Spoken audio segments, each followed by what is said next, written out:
dipastikan juga siapa yang akan melaju ke babak playoff. Kita lihat sama-sama di hari terakhir, match terakhir juga fase grup dari Snapdragon Pro Series Season 6. Ya, ini dia Onyx Esports yang akan berjumpa dengan RRQ Hoshi. Siapakah yang akan mendapatkan kemenangan di game yang pertama? Karena secara draft keduanya masih cukup berimbang, tinggal eksekusi mereka nantinya. Dan permainan tarik ulur atau permainan tabrak lari yang akan kita lihat nanti.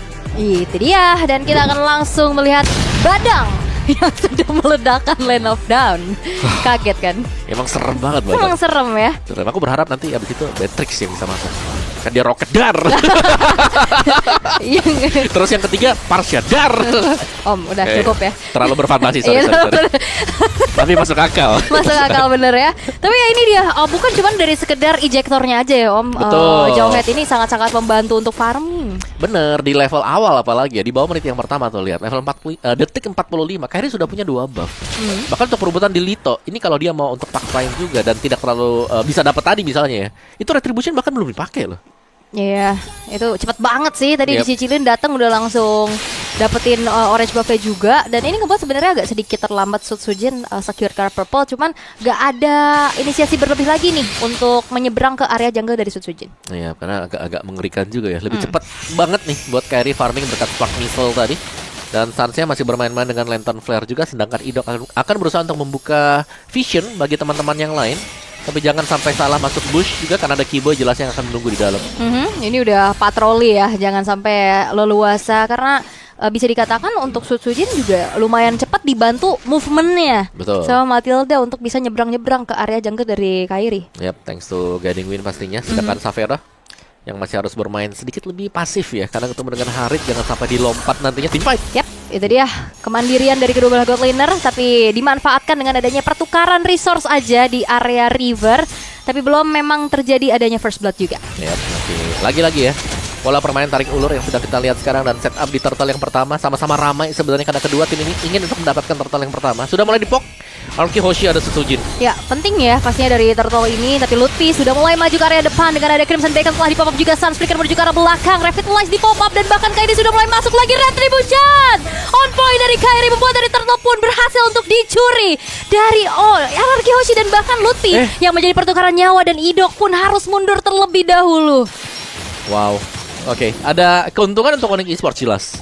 Mereka akan mendapatkan shield dari turtle, tapi untuk goldnya masih itu yang Solo tadi. kill barusan dari Kiboy yang bermain ke area jungle dari Sutsujin. Dan itu dia damage yang besar, ternyata sendirian seorang roamer pun cukup. Smart Missile Iya. menambahkan damage dari Jowhead itu sendiri bersama dengan Unstoppable Force. Yap, dan lagi-lagi ya ini aktif banget Kiboy bermain dengan typical gameplaynya, agresif. Yap, dan seakan-akan dia jadi jungler musuh juga.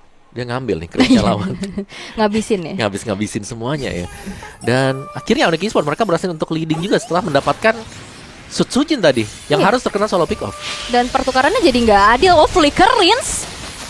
Frigate Glacier pun masih belum bisa mengenai target yang diinginkan. Ya, bacaan yang bagus dari Sans. Crimson Beacon langsung dipakai. Langsung ya, itu refleks gila Sans. Reva itu tadi dikejar, dia flicker, langsung detik itu juga dia Crimson Beacon. Dan itu dia typically gameplay dari Sans juga ya, refleks yang cukup cepat. Dan bahkan sekarang terjadi lagi adanya peraduan di area tengah. Cicilan sudah mulai terlihat juga dari arah kejauhan oleh Sutsujin, namun screening out dan juga perimeter yang diberikan oleh Sans ini ngebuat dari RRQ Hoshi pun harus mundur perlahan. Yap, lagi-lagi Lantern Flare yang bisa mengusir mundur lawan.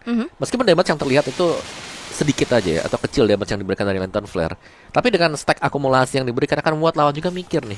Semakin banyak atau hampir selesainya gambar butterfly di kakinya, ini berarti akan bisa terkena efek knock up.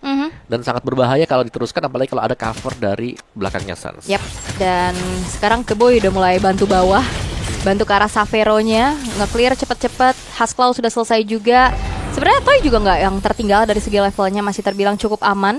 Turtle yang kedua sudah spawn.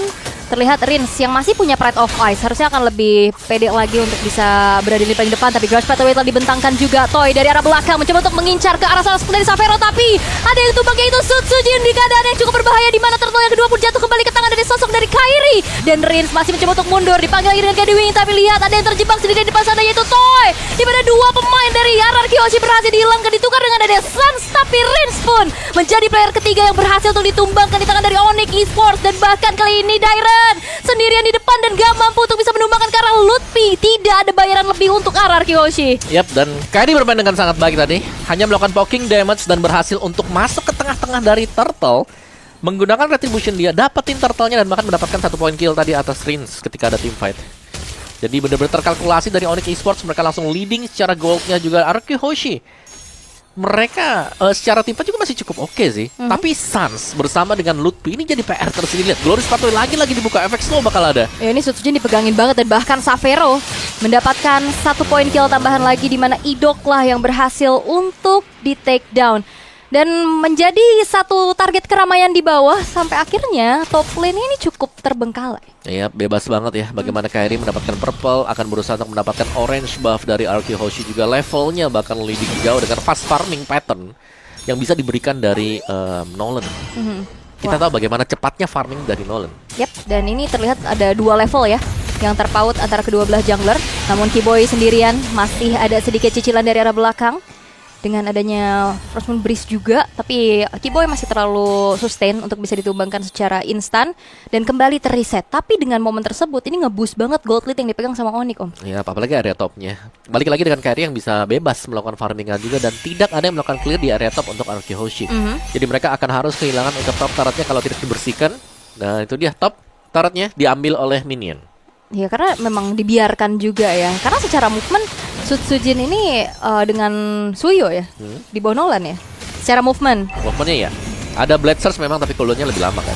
Oke. Nolan sendiri cuma 1,5 second sampai 2 second. Dan upaya dari RRQ, mereka harus mematahkan sih dari Perfect Turtle yang ada di depan mata juga bagi Onyx. Karena sepertinya akan direlakan saja melihat Sutsujinnya pun masih bergerak di arah top. Dan bahkan Purple Buff ini bakal di-invade lanjut lagi oleh Onyx Esports, sehingga resource dari Sutsujin akan semakin tipis. Dan Ido kali ini terpaksa harus mengeluarkan flicker untuk mundur terlebih dahulu. Ada yang terjebak di depan sana, di mana sosok dari Savero yang akhirnya pun berhasil untuk ditumbangkan. Terkena efek frost, di mana Lutfi bakal coba untuk dikejar kembali. Dan bahkan Lutfinya satu hit terakhir diselamatkan dengan adanya ejector dari Kiboy. Dan bahkan Rins pun menjadi pertukaran nyawa. Kairi mencoba untuk mengincar lagi dengan adanya fracture, tapi belum ada yang tumbang.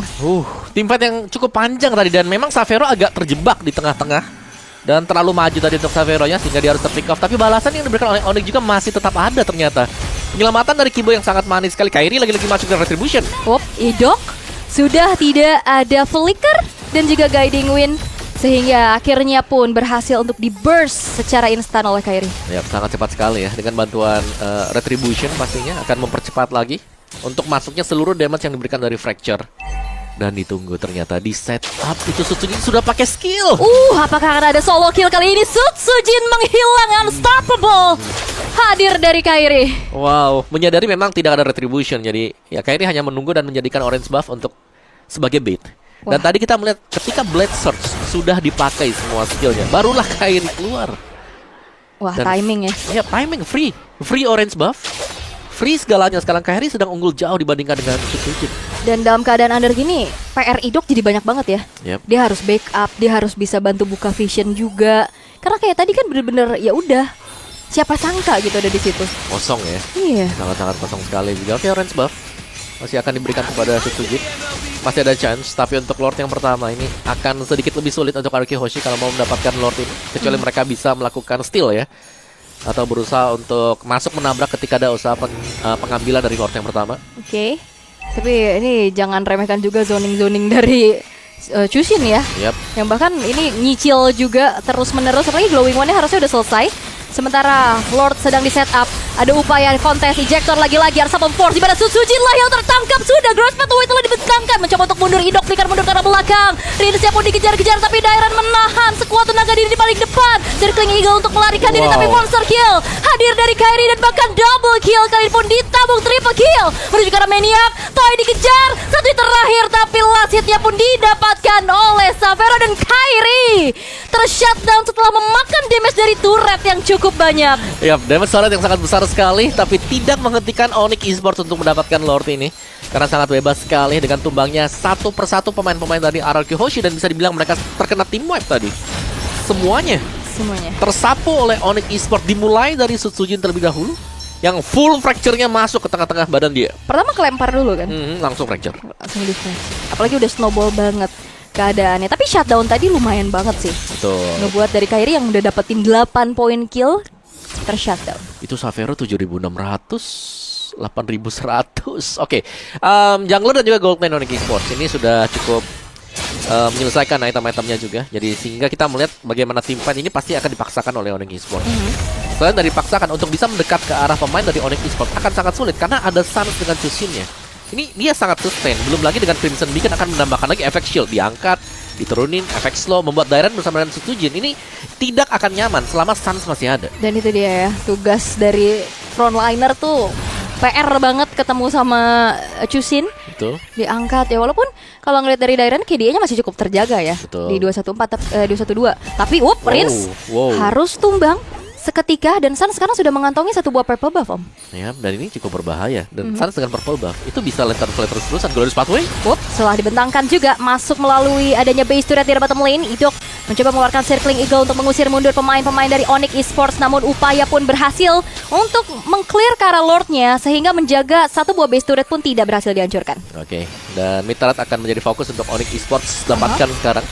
Mereka punya satu buah wave untuk diamankan juga, dan lihat Suns bermain dengan sangat nakal sekali di depan base dari Archie Hoshi. Yap.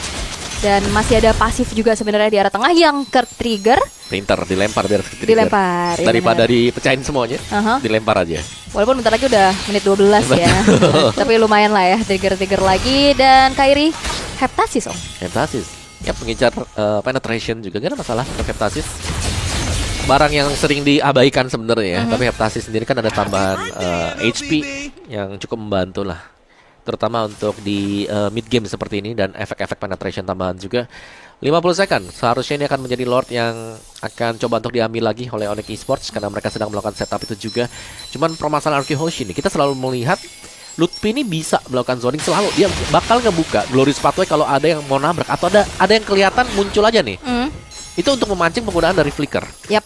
Walaupun sebenarnya mungkin niatnya bukan mau engage ya. Nggak mau. Ya cuman kayak ngebait aja, ngasih pressure. Kali ini Suns harus mundur perlahan, tapi lihat bagaimana superiornya itu dia, fracture dikombinasikan dengan lantern flare yang membuat sosok dari Dairen pun harus menghilang seketika, bahkan mengeluarkan revitalize pun tidak sempat. Nah ya, terbanting, knock up, knockdown, fracture langsung selesai karena memang lagi menang item sangat-sangat jauh sekali ya. Melihat damage leaderboard juga Kairi sangat unggul bersama dengan Suns.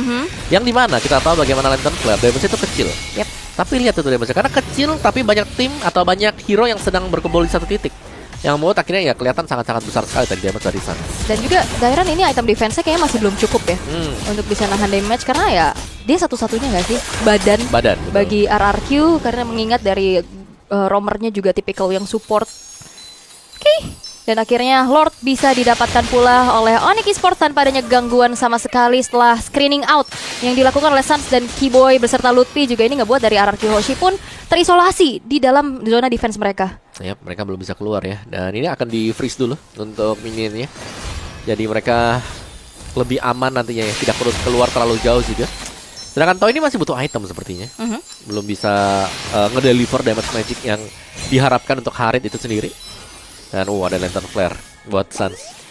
Ada wishing lantern buat flare. Iya. Salah satu senjata buat dia ya. Iya. Lampionnya. Justru itu memang senjatanya, tapi Glorious Pathway lagi-lagi memberikan sebuah gertakan.